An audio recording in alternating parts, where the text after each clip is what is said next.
Welcome to the Salmon Runs YouTube. Enjoy the video. You begin by creating the project and adding the widget shell. This gives structure so you can iterate.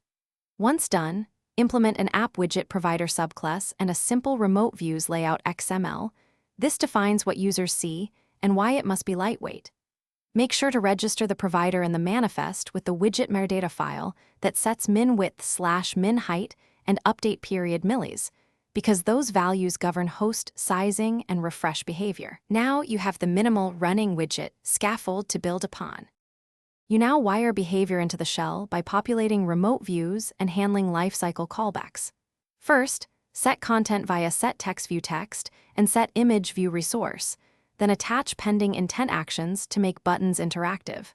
Next, implement on update to push data using App Widget Manager.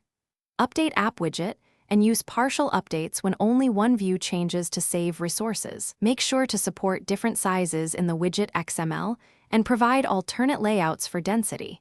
Because hosts choose the best, you finish by testing and packaging.